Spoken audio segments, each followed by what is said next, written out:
आणि दुसरीकडे साताऱ्याच्या जागेवरनं महायुतीमधला तिढा अजूनही कायम आहे। खासदार उदयनराजे भोसले यांची भाजपच्या वतीनं उमेदवारी अद्याप जाहीर झालेली नसली तरी कमळ चिन्ह असलेले त्यांच्या स्वागत सोहळ्याचे पोस्टर्स मात्र व्हायरल झाले। आज दुपारी 3च्या सुमारास शिरवळ ते सातारा खासदार उदयनराजे भोसलेंचं जागोजागी जंगी स्वागत केलं जाईल। एकीकडे स्वागत सोहळा होत असला तरी अजित पवारांच्या राष्ट्रवादीनं साताऱ्यावरचा आपला दावा अजून तरी सोडलेला नाही।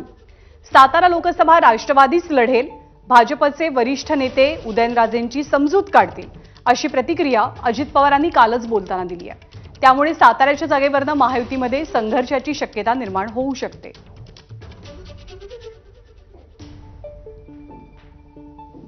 आपले प्रतिनिधी नाझिम मुल्ला सध्या आपल्या सोबत आहेत।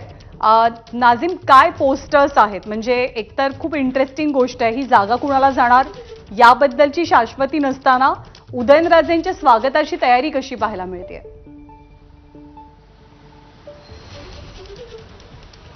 नंदा, उदयनराजे भोसले जे भाजपचे राज्यसभेवरचे खासदार आहेत ते गेली 4 दिवस दिल्लीमध्ये होते। तिथं अमित शहांची भेट घेण्यासाठी ते गेले होते आणि त्यावेळेला वरिष्ठांशी जी या भेटीमध्ये चर्चा झालेली आहे त्यातून असा दावा केला जातोय की सातारची जागा ही भाजपला मिळालेली आहे आणि उदयनराजे भोसले यांना वरिष्ठांनी ग्रीन सिग्नल दिलेला आहे, असा दावा जो आहे तो या ठिकाणी उदयनराजेंच्या समर्थकांकडून केला जातोय। आणि त्याच अनुषंगाने आज उदयनराजे भोसले यांच्याकडून पुणे जिल्हा संपतो त्या ठिकाणी म्हणजेच सातारा जिल्ह्याची सुरुवात होते त्या शिरवळपासून ते सातारा शहरापर्यंत एक रॅली काढली जाणार आहे।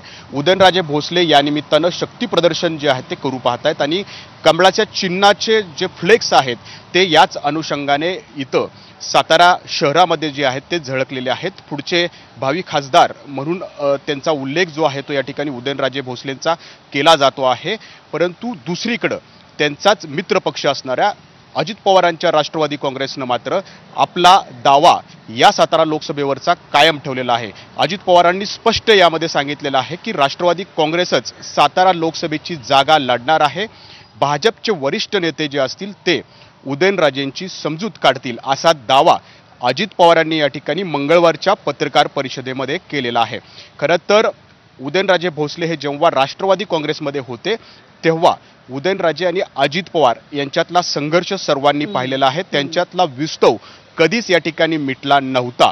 परंतु जेव्हा उदयनराजे भोसले 2019 मध्ये भाजपमध्ये आले, म्हणजे 2019ची लोकसभा ज्यावेळेला शरद पवारांनी उदयनराजेंना तिकीट दिलं ते खासदार झाले, मात्र अवघ्या 6 महिन्यातच उदयनराजेंनी या पदाचा राजीनामा दिला आणि तिथं पोटनिवडणूक लागली। भाजपच्या तिकिटावर त्या ठिकाणी लढले, परंतु श्रीनिवास पाटील यांनी त्यांचा तिथं पराभव केला। तेव्हापासून हे विस्तव जे आहे ते या ठिकाणी मिटलेलं होतं। परंतु आता पुन्हा एकदा उदयनराजे आपलं नशीब आजमावू पाहतायत, परंतु हे नशीब आजमावताना राष्ट्रवादी काँग्रेस या ठिकाणी त्यांच्या इच्छेमध्ये अडसर या ठिकाणी बरोबर। उदयनराजेंची इच्छा जरी असली इथून निवडणूक लढवण्याची, अधिकृत घोषणा अजून झालेली नाहीये आणि अजित पवारांच्या राष्ट्रवादीनं या जागेवरचा आपला दावाही सध्या सोडला नसल्याचं कळतंय। त्यामुळे काय होणार हे पाहणं खूपच इंटरेस्टिंग असेल। नाझिम, धन्यवाद या सगळ्या माहितीबद्दल। दरम्यान नागपूर लोकसभा मतदारसंघासाठी महायुती आणि भाजप